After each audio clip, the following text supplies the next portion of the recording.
പാഠം 521 അപ്രിയ സത്യങ്ങൾ.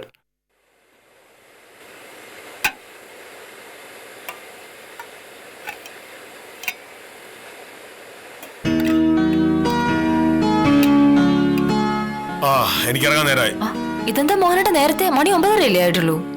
താലൂക്ക് ഓഫീസിലേക്ക് അയക്കാനുള്ള റിപ്പോർട്ട് ശരിയാക്കാനുണ്ട്. രാവിലെ 9:30 വന്ന് അത് ശരിയാക്കി വെക്കണമെന്ന് ഞാൻ ശിശുപാലനോട് പറഞ്ഞതാ. പക്ഷേ ആള് ശിശുപാലന കള്ളം പറഞ്ഞളെ. അതുകൊണ്ട് എനിക്ക് നേരത്തെ പോണം. ഭാര്യയെ പണ്ടേ വിശ്വാസമില്ല. ഇപ്പോ കൂടെ ജോലി ചെയ്യുന്നവരെയും അവിശ്വാസം. ഇങ്ങനെ ആരെയും വിശ്വാസമില്ലാതെ എങ്ങനെ ജീവിക്കാം മോഹനേട്ടാ? വെറുതെ പറയുന്നല്ലോ. ഇന്നലെ ശിശുപാലനോട് ഞാൻ പറഞ്ഞതാണ് താലൂക്ക് ഓഫീസിൽ നിന്ന് വരുന്ന വഴി സഹദേവന്റെ വീട്ടിൽ കയറി ഫയൽ വാങ്ങണമെന്ന്. ശിശുപാലൻ മറന്നുപോയി. ഫയൽ എവിടെയാണെന്ന് ഞാൻ ചോദിച്ചപ്പോ പറയുക സഹദേവൻ അവിടെ ഇല്ല എന്ന്. ഞാൻ സഹദേവനെ വിളിച്ചു. അപ്പോഴല്ലേ മനസ്സിലായത് ശിശുപാലൻ കള്ളം പറഞ്ഞതാണെന്ന്. ജീവിതത്തിൽ ഒരിക്കൽ പോലും കള്ളം പറയരുത് എന്ന് പറഞ്ഞു പഠിപ്പിച്ച ഗാന്ധിജിയെ രാഷ്ട്രപിതാവായി കാണുന്ന രാജ്യത്ത് ഒരു സർക്കാർ ഉദ്യോഗസ്ഥൻ വെറുതെ കള്ളം പറയാന്ന് പറഞ്ഞാല്?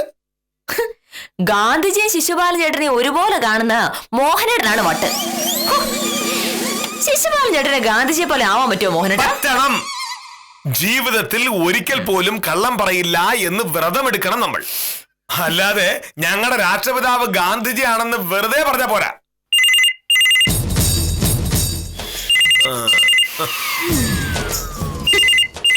കഷ്ടം തന്നെ.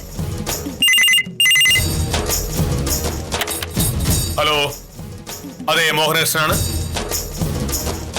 ആഹാ, ദിവാകരണ്ടാ. എന്നെ കണ്ട വിശേഷങ്ങൾ? ഒന്ന് വിളിച്ചിട്ട് ഒരുപാട് നാളായല്ലോ. അതെ, നന്നായി. അവനോട് ഇനിയെങ്കിലും നന്നായി പഠിക്കാൻ പറയണം. പഠിക്കേണ്ട സമയത്ത് പഠിച്ചില്ലെങ്കിൽ പിന്നെ ദുഃഖിക്കേണ്ടി വരും. ഇവിടെ അത് പറ്റില്ല.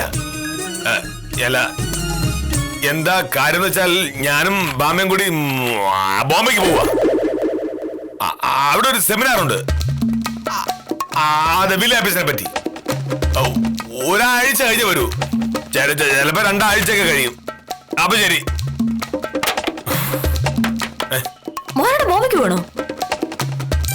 അടുത്ത് ദിവാകരനെ വിളിച്ചത്. ദിവാകരന്റെ മകൻ വിഷ്ണുവിന് ഇവിടെ ഒരാഴ്ചത്തെ ട്രെയിനിങ് സമയത്ത് അവൻ ഇവിടെ ഒരാഴ്ച നിന്നോട്ടെ എന്ന് ചോദിക്കാനാണ് വിളിച്ചത്. അതിന് രക്ഷപ്പെടാനല്ലേ ഞാൻ ബോംബെക്ക് കൊണ്ട് ഒരു കള്ളം പറഞ്ഞത്.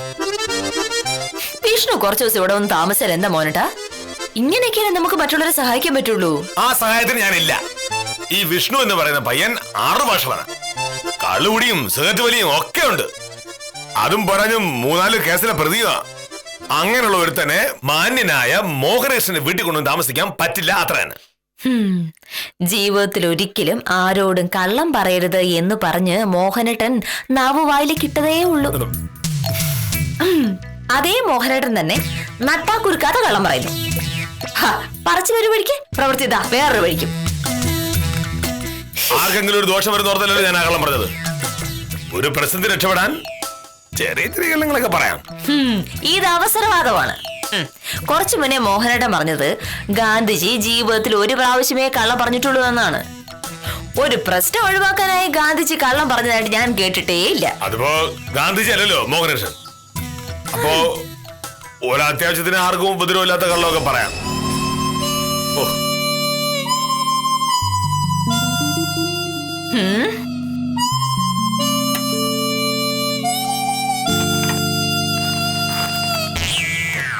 പറയവ് വലിയ ഗാന്ധിയനാ. ഒരു തർക്കമുണ്ടാകുമ്പോ ഗാന്ധിജിയെ ഇടതടവില്ലാതെ ഉദ്ധരിക്കും. മറ്റുള്ളവർ ഗാന്ധിജിയെ കണ്ടു പഠിക്കണമെന്ന്. പക്ഷേ സ്വന്തം കാര്യത്തിൽ ഗാന്ധിജിയില്ല, ഗാന്ധിയൻ ആശയങ്ങളുമില്ല. നീ ഇത്രമാത്രം പറയാൻ ഇവിടെ ഇപ്പൊ എന്താ ഉണ്ടായത്? ഞാനൊരു ചെറിയ കള്ളം പറഞ്ഞു. ഞാൻ ആ കള്ളം പറഞ്ഞില്ലായിരുന്നെങ്കിൽ എന്താണ് ഇവിടെ ഉണ്ടാകാൻ പോകുന്നത് ആലോചിച്ച് നോക്ക്. വിഷ്ണു ഇങ്ങോട്ട് വരും. അവൻ ഈ വീട്ടിലിരുന്ന് കള്ളു കുടിക്കുകയും സിഗരറ്റ് വലിക്കുകയൊക്കെ ചെയ്യും. അത് കഴിഞ്ഞ് അവൻ ഏതെങ്കിലും പെമ്പിള്ളാരെ പഞ്ചാര അടിക്കുകയോ ആരെങ്കിലുമായി വഴക്കുണ്ടാക്കുകയോ ഒക്കെ ചെയ്യും. അതോടെ പോലീസ് ഇവിടെ കയറി വരും. വർഷങ്ങൾ കഷ്ടപ്പെട്ട് ഞാൻ ഉണ്ടാക്കിയ എന്റെ സൽപ്പേര് മുഴുവൻ പോകും. ഒരു നുണ പറയുന്നല്ലേ? സമ്മതിച്ചു. പക്ഷേ ഇനി എന്താ സംഭവിക്കാൻ പോകുന്നത്? നമ്മൾ ബോംബെക്ക് പോകുന്ന കാര്യം ദിവാകരേട്ടൻ എല്ലാവരോടും പറയും. അതോടെ നാട്ടിൽ നിന്ന് വിളിക്കുന്ന എല്ലാരോടും ഈ കഥ ആവർത്തിക്കേണ്ടി വരും. ശരിയല്ലേ മോഹനേട്ടാ? ഒരു കള്ളം പറഞ്ഞാലുള്ള പ്രശ്നം എന്താണെന്നറിയാമോ? ആ കള്ളം നമ്മൾ ഓർത്തിരിക്കേണ്ടി വരും. സത്യം പറഞ്ഞിട്ടുണ്ടെങ്കിൽ അതിന്റെ വല്ല ആവശ്യമുണ്ടോ? ഈ ഒരു കള്ളം ഓർത്തിരിക്കാൻ എനിക്ക് വലിയ പ്രയാസമൊന്നുമില്ല. അത് ഞാൻ ഓർത്തിരുന്നോളാം. പക്ഷെ എത്ര ഓർത്തിരുന്നിട്ടുണ്ടെങ്കിലും അത് കള്ളം തന്നെയാണെന്നുള്ളതാണ് സത്യം. ഒന്നോ രണ്ടോ പേരോട് പറഞ്ഞു കഴിയുമ്പോ അത് സത്യമാണെന്ന് അവരെ കരുതിക്കോളും. ഒന്നോ രണ്ടോ പേര് പറഞ്ഞാലൊന്നും കള്ളം സത്യമാവില്ല മോഹനേട്ടാ. ഒരു കള്ളം 1000 വട്ടം ആവർത്തിച്ചു കഴിയുമ്പോൾ അത് സത്യമാകുമെന്ന് ജോസഫ് ഗിബൽസ് പറഞ്ഞിട്ടുണ്ട്. ഹിറ്റ്ലറുടെ ഭരണകാലത്ത് ആ സിദ്ധാന്തം നടപ്പിലാവുകയും ചെയ്തു. പക്ഷേ എന്നിട്ടെന്തുണ്ടായി? നാസി സർക്കാർ വീണതിന്റെ പിറ്റേന്ന് മുതൽ യഥാർത്ഥ സത്യം പുറത്തു വരാനും തുടങ്ങി. ഞാൻ ദിവാകരേട്ടനോട് പറഞ്ഞ ഒരു നിസാര കള്ളത്തിലേക്ക് നീ ഹിറ്റ്ലറിന്റെയും ഗീബൽസിന്റെയും പേര് കൊണ്ടുവരുന്നത് എന്തിനാണ്? ശിശുപാലൻ ചേട്ടൻ പറഞ്ഞ ഒരു നിസാര കള്ളത്തിലേക്ക് മോഹനേട്ടൻ ഗാന്ധിജിയെ കൊണ്ടുവന്നതുകൊണ്ട്. ശരി, ആ പ്രശ്നം തീർന്നു. ഞാൻ ഇറങ്ങാം. ഇന്ന് നവംബർ 25 എന്നുള്ള കാര്യം നീ മറക്കാതിരുന്നാ മതി. നവംബർ 25 എന്നാ പ്രത്യേകത? ഒക്ടോബർ 25 കഴിഞ്ഞിട്ട് ഇന്ന് കൃത്യം 1 മാസമായി. അതുകൊണ്ട് ഒക്ടോബർ 25 രാവിലെ നീ എന്റെ കയ്യിൽ നിന്നും വിദ്യാലക്ഷ്മിക്ക് കൊടുക്കാനാണ് എന്ന് പറഞ്ഞ് നീ 50,000 രൂപ വാങ്ങിയിരുന്നു. ഇന്ന് 1 മാസം തികഞ്ഞു. ആ പൈസ ഇന്ന് വൈകുന്നേരത്തിനകം എന്റെ കയ്യിൽ കിട്ടിയിരിക്കണമെന്നതാണ്. മനസ്സിലായോ? ഇറങ്ങും.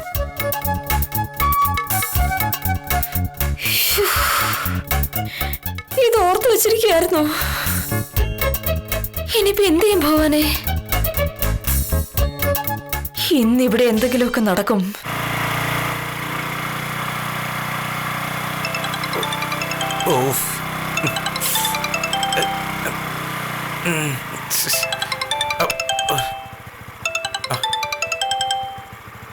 ഹലോ. ആ ഉത്തമ, ഞാനാ. എന്താ നോക്കില്ലേ? ഉത്തമൻ ഇവിടെ വരെ ഒന്ന് വരുവോ? അത്യാവശ്യമാ. എന്താ നോക്കില്ലേ? ഞാൻ പറയാം. പിന്നെ വഴിയിൽ എങ്ങനെ വില്ലേജ് ഓഫീസറെ കണ്ടിട്ടുണ്ടെങ്കിൽ ഇങ്ങോട്ട് വരുതെന്ന് പറയണ്ട. എന്തോ പ്രശ്നമുണ്ടല്ലോ. എന്താ നോക്കില്ലേ? ഉത്തമനിങ് വാ, ഞാൻ പറയാന്ന്. ഭഗവാനെ, ഇതെന്തോ കൈവിട്ട കളിയാണ്. പോയി തല വെക്കണോ? പോകാതെ പിന്നെ എന്ത് ചെയ്യും? അരവിന്ദാക്ഷന്റെ കേസ് വക്കീലേറ്റില്ല എന്നുണ്ടെങ്കിൽ അതിലും വലിയ പ്രശ്നമാ. പോവാ.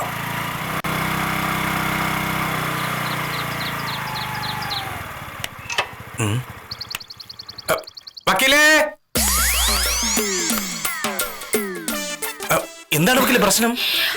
ഞാനൊരു വലിയ പ്രശ്നത്തിൽപ്പെട്ടിരിക്കുക. ഉത്തമൻ എങ്ങനെയെങ്കിലും എന്നെ ഒന്ന് സഹായിച്ചേ പറ്റുള്ളൂ. എന്താണ് കാര്യം എന്ന് പറ. എന്നോട് ജോലി ചെയ്യുന്ന വിദ്യാലക്ഷ്മി കഴിഞ്ഞ മാസം എന്നോട് 50,000 രൂപ കടം ചോദിച്ചു. എന്റെ എവിടുന്ന കാശ്? ഞാൻ സാറിനോട് ചോദിച്ചു. കടം ചോദിക്കുമ്പോ വില്ലേജ് ഓഫീസർ പെരുമാറുന്ന രീതി ഉത്തമൻ എന്താണെന്ന് അറിയാലോ. അത് തന്നെ എവിടെയും സംഭവിച്ചു. ഭാമേ, എത്രയോ വട്ടം പറഞ്ഞിട്ടുണ്ട് സുഹൃത്തുക്കളുമായി പണമിടപാടുകൾ പാടില്ല പാടില്ല എന്ന്. നീ ഇതുവരെ നിന്റെ ഒരു ആവശ്യത്തിന് വിദ്യാലക്ഷ്മിയോട് പണം ചോദിച്ചിട്ടുണ്ടോ? ഇല്ല. അപ്പൊ പിന്നെ വിദ്യാലക്ഷ്മി നിന്നോട് ചോദിക്കാൻ പാടില്ല. എന്തായി പറഞ്ഞു വരുന്നത്? സുഹൃത്തുക്കളുമായിട്ട് പണമിടപാടുകൾ പാടില്ല. ശത്രുക്കളായിട്ടാകാമോ? ശത്രുക്കളായിട്ട് പണമിടപാടുകൾ പാടില്ലെങ്കിൽ പിന്നെ ആരുമായിട്ടാണ് ആകാവുന്നത്? മോഹനേട്ടന്റെ കണക്കിൽ ബാങ്ക് മനുഷ്യനും തമ്മിൽ മാത്രമേ ഇതൊക്കെ പാടുള്ളൂ. അതുകൊണ്ടല്ല, നീയും വിദ്യാലക്ഷ്മിയും ഇപ്പോൾ സുഹൃത്തുക്കളാണ്. അതിന്റെ പേരിൽ നീ വിദ്യയ്ക്ക് പണം കൊടുത്തു എന്ന് വിചാരിക്കുക.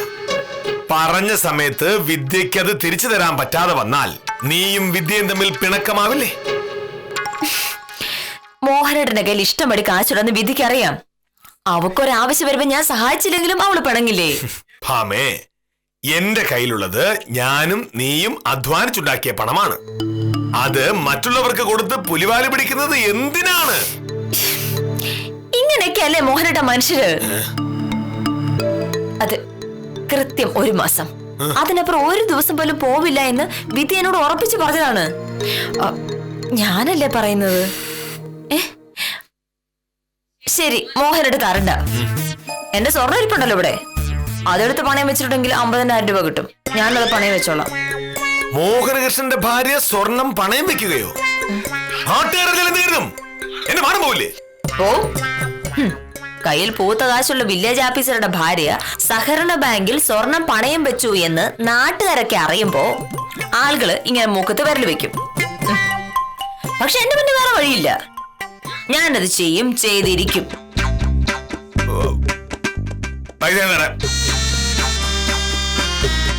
പക്ഷേ ഇന്നേക്ക് കൃത്യം 1 മാസം തികയുന്നതിന്റെ അന്ന്, ഇന്ന് ഒക്ടോബർ 25, നവംബർ 25-ാം തീയതി ആ പണം എന്റെ കയ്യിൽ തിരികെ കിട്ടിയിരിക്കണം. അതുണ്ടായില്ലെങ്കിൽ പിന്നെ നീ കാണുന്നത് മോഹനകൃഷ്ണന്റെ മറ്റൊരു മുഖമായിരിക്കും. ഓർത്തോ?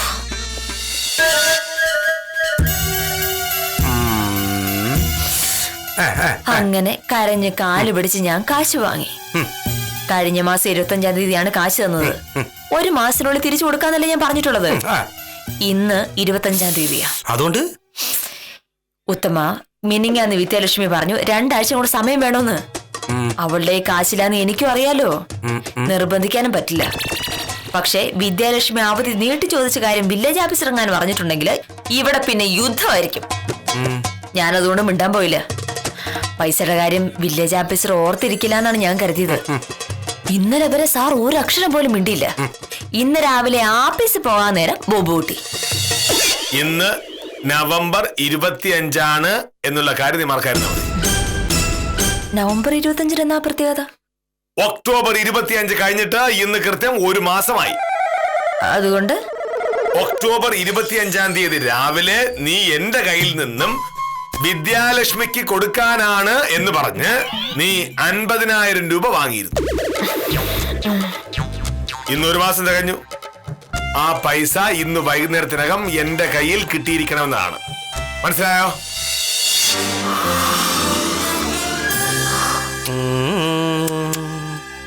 വക്കീൽ പറഞ്ഞുകൂടായിരുന്നോ പൈസ റെഡിയായില്ലെന്ന്? ഞാൻ അങ്ങനെ പറഞ്ഞിട്ടുണ്ടെങ്കിൽ എന്റെ അന്ത്യം ഉത്തമ. മോഹനയുടെ സ്വഭാവം ഉത്തമന് അറിയാലോ. എന്തെങ്കിലും ചെയ്ത് ഒരു 50,000 രൂപ വേണം. ഉത്തമന്റെ കൈ കാണും. എന്റെ പൊന്ന് വക്കീലെ, 10,000 രൂപ ആണെന്നുണ്ടെങ്കിൽ എങ്ങനെയെങ്കിലും ഒപ്പിക്കായിരുന്നു. 50,000 രൂപക്ക് എന്ന് പറഞ്ഞാൽ ഞാൻ എവിടെ ചെന്ന് ഒപ്പിക്കാനെന്ന്? എന്താ ഉത്തമ ഒരു വഴി? എങ്ങനെയെങ്കിലും എനിക്ക് പൈസ ഉണ്ടാക്കിയേ പറ്റൂ. ഇല്ലെങ്കിൽ ഇന്ന് ഞാൻ ചീത്ത കേൾക്കുമെന്ന് മാത്രമല്ല പ്രശ്നം. മേലിൽ ഇങ്ങനെ ഒരു ആവശ്യം വന്നിട്ടുണ്ടെങ്കിൽ മോഹനയുടെ 10 പൈസ പോലും തരില്ല. എന്റെ നിർബന്ധത്തിന് വഴങ്ങി വിദ്യാലക്ഷ്മിക്ക് പൈസ കൊടുത്തതും സമയത്ത് തിരിച്ചു കിട്ടാത്തതും ഈ ജന്മം മുഴുവൻ സാറ് പറയും. ഇതിലിപ്പോ ഞാൻ വിചാരിച്ച ഒന്നും നടക്കൂല വക്കീലെ. ഒരു കാര്യം ചെയ്യാം. എന്റെ ഈ 3-4 വളയിരിപ്പുണ്ട്. അത് സഹകരണ ബാങ്കിൽ കൊണ്ടുപോയി പണയം വെച്ചിട്ടുണ്ടെങ്കിൽ പൈസ കിട്ടും. മോഹനയുടെ അറിയാണ്ടിരുന്നാ മതി. വള എവിടെയെന്ന് സാറ് ചോദിച്ചാലാ? ഞാൻ വള എങ്ങനെ ഇടാറില്ലല്ലോ. അതുകൊണ്ട് മോഹനയുടെ ശ്രദ്ധിക്കാൻ സാധ്യത കുറവാണ്. ചോദിച്ചാ നോക്കാം. ഇന്നത്തെ പ്രശ്നം ആദ്യം തീരട്ടെ. ഞാനിപ്പോ വരാമേ. എന്തൊരു കഷ്ടമാണെന്ന് നോക്കണേ. ഭർത്താവിന്റെ കയ്യിൽ നിന്ന് കടം വാങ്ങിച്ച കാശ് തിരിച്ചു കൊടുക്കാൻ ഭാര്യ ഭർത്താവ് അറിയാതെ വള പണയം വെക്കുന്നു. ലോകത്ത് ഇങ്ങനെയുള്ള ഭാര്യയും ഭർത്താവും ആദ്യമായിട്ടായിരിക്കും.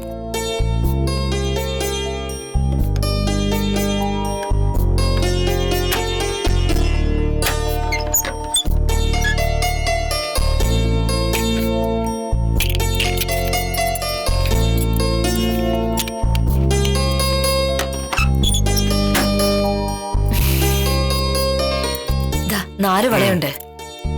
എന്തായാലും 3-3.5 പവൻ വരും. ഇത് പണയം വെച്ച 50,000 രൂപ കിട്ടും. മോഹനേട്ടൻ അറിയല്ലേ? സാററിയൊന്നുമില്ല. ഒടുവിൽ വള കാണാതെ വരുമ്പോ സാറ് പിടിക്കാതെ വക്കീല് നോക്കിക്കൊള്ളാം. ഇനി വക്കീലിനെ പിടിച്ചാലും ദൈവത്തെ ഓർത്ത് എന്റെ പേര് പറഞ്ഞേക്കല്ലേ.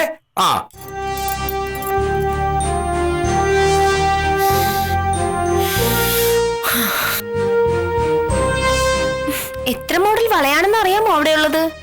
ഹോ, സത്യം പറഞ്ഞ കൊതിയാവുന്നു പ്രഭേ. പക്ഷേ നമ്മുടെ ഇഷ്ടത്തിന് 2 വള വാങ്ങാനുള്ള കാശ് എവിടെ ഇരിക്കുന്നു? ഞാനും കേട്ടു. ഐശ്വര്യ ജുവലറി വരെ പോണോന്ന് ഇന്നലെയും കൂടി ഞാൻ ആലോചിച്ചതാ. വള വാങ്ങാനൊന്നുമില്ല, ഒന്ന് കാണാലോ. നിങ്ങള് പെണ്ണുങ്ങളല്ലേ കക്ഷികള്. വള കാണാനാണെന്നൊക്കെ പറഞ്ഞു പോവും. പക്ഷെ കടയിൽ ചെന്ന് കഴിഞ്ഞാൽ നിങ്ങളുടെ സ്വഭാവം മാറും. പിന്നെ കടം വാങ്ങിയാലും അത് വാങ്ങിയേ പറ്റുള്ളൂ എന്ന് പറഞ്ഞ് വാശിയും പിടിക്കും. 2-3 കൊല്ലം കൂടുമ്പോ പഴയ വള മാറ്റി പുതിയൊരു വള വാങ്ങണമെന്ന് പറയുന്നത് അത്ര വലിയ തെറ്റാണോ?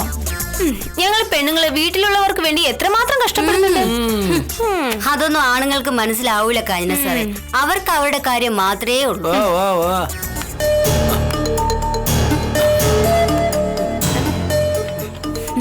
നമസ്കാരം സാർ.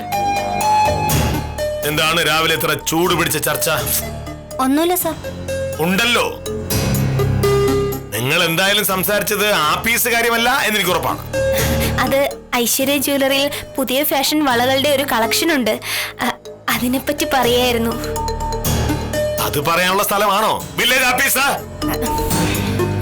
ഓരോന്നും പറഞ്ഞു വന്നപ്പോ വെറുതെ വളയുടെ കാര്യം പറഞ്ഞു എന്നേ ഉള്ളൂ.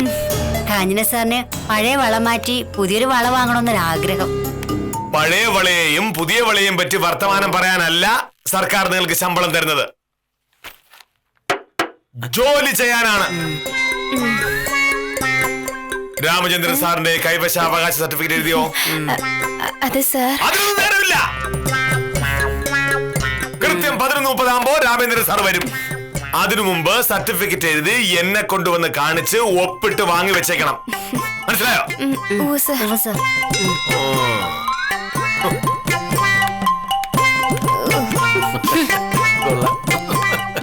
ശിശുപാല സാർ, രാമചന്ദ്രൻ സാർ വരുമ്പോ എന്നോടൊന്ന് പറയണം. പറയാം സാർ. ആ, മേലിൽ ഈ ആപ്പീസിൽ വളയുടെയോ മാലയുടെയോ കഥകൾ കേൾക്കരുത്.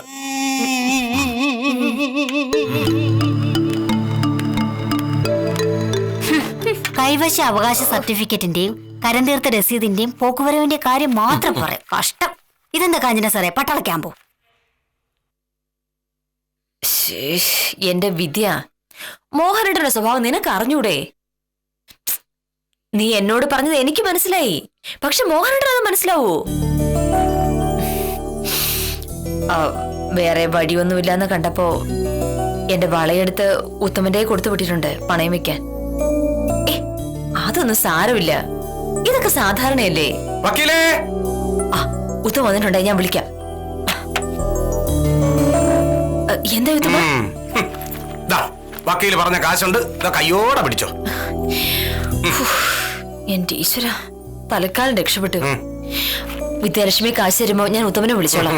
അന്ന് പോയി പണയം എടുത്താൽ മതി. അതുവരെ ഈ വളയുടെ കാര്യം മോഹനോട് ശ്രദ്ധിക്കാണ്ടിരുന്നാ മതിയായിരുന്നു. പിന്നെ ഞാൻ പറഞ്ഞു ഓർമ്മണ്ടല്ലോ വക്കീലെ, എന്തെങ്കിലും കാരണവശാല് വള കാണാത്ത വിവരം മോഹനേട് സാറ് അറിഞ്ഞ പണയം വെച്ചത് വക്കീലാണെന്നങ്ങ് പറഞ്ഞേക്കണേ. ഞാനാണ് സഹായിച്ചെന്ന് അറിഞ്ഞാ പിന്നെ ഈ നൂറ്റാണ്ടിൽ എനിക്ക് വക്കീൽ ഓഫീസിന്റെ ഭാഗത്തോട്ടേ ചെല്ലാൻ പറ്റൂല. പറയുമല്ലോ അല്ലേ? ശരി എന്നാ.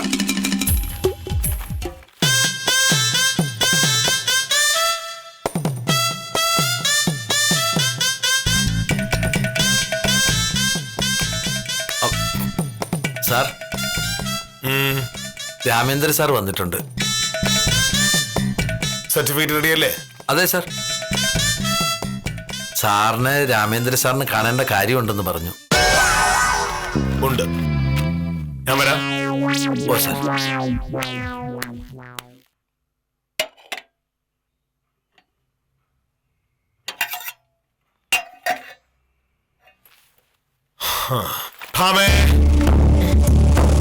എത്തിയ വലിയ ഓഫീസർ.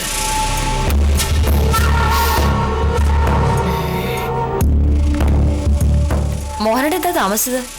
1-2 ആവശ്യങ്ങളുണ്ടായിരുന്നു. എന്താ? വിദ്യാലക്ഷ്മി വാങ്ങിച്ച പൈസ തിരിച്ചു കിട്ടിയോ? ഇത്ര കൃത്യക്ഷയം പ്രതീക്ഷിച്ചില്ല.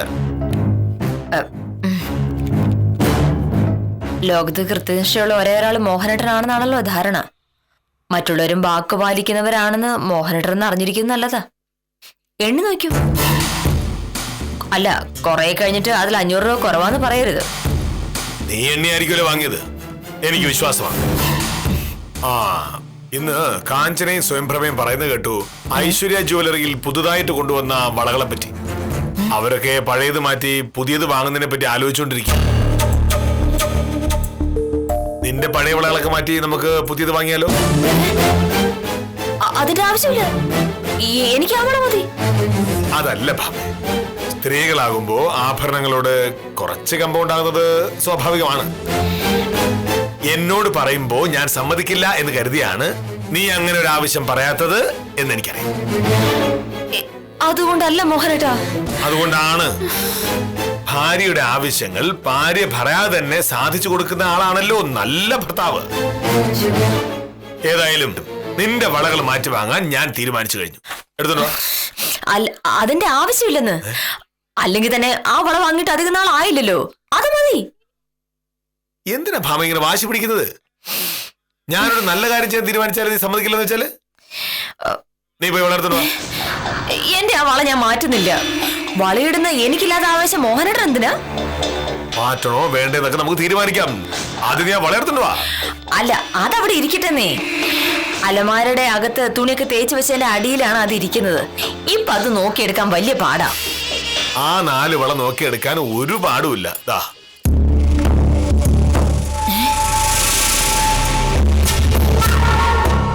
ഇതെങ്ങനെ മോഹനേട്ടന്റെ കൈ വന്നു? ഉത്തമന്റെ കയ്യിൽ കൊടുത്തു വിട്ട് നീ സഹകരണ ബാങ്കിൽ പണയം വെപ്പിച്ച വളയല്ലേ ഇത്? വിദ്യാലക്ഷ്മി പൈസ തരാൻ വൈകും എന്നതുകൊണ്ട് എന്റെ മുന്നിൽ മാനം രക്ഷിക്കാൻ വേണ്ടി നീ കാണിച്ച വേല. പക്ഷേ വില്ലേജ് ഓഫീസർ മോഹനേഷിന്റെ ഭാര്യ സഹകരണ ബാങ്കിൽ സ്വർണം പണയം വെക്കാൻ ചെന്നാൽ എന്റെ മാനം പോകുമെന്നും നീ പറഞ്ഞില്ലേ? എന്റെ മാനം രക്ഷിക്കാൻ ഞാനത് തിരിച്ചെടുത്തു. സഹകരണ ബാങ്കിലെ സെക്രട്ടറി രാമചന്ദ്രൻ സാറ് ഒരു കൈവശാവകാശ സർട്ടിഫിക്കറ്റിന് വേണ്ടി അപേക്ഷ കൊടുത്തിരുന്നു. സർട്ടിഫിക്കറ്റ് വാങ്ങാൻ സാർ ആഫീസിൽ വന്നപ്പോഴാണ് ഞാൻ കാര്യങ്ങളെല്ലാം അറിഞ്ഞത്. സാറിനെ കാണാൻ എനിക്ക് തോന്നിയത് ഭാഗ്യം.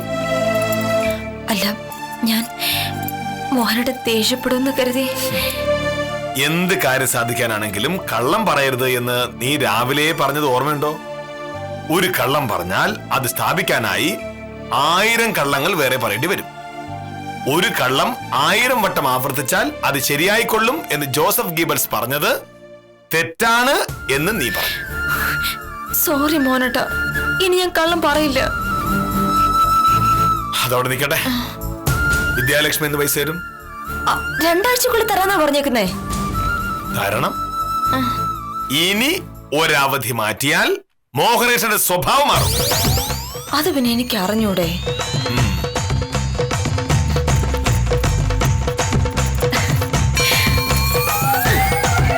ഒരത്യാവശ്യം വരുമ്പോൾ ചെറിയ നുണ പറയുന്നതൊന്നും വലിയ പ്രശ്നമല്ല എന്ന് പ്രായോഗികവാദികൾ പറഞ്ഞേക്കാം.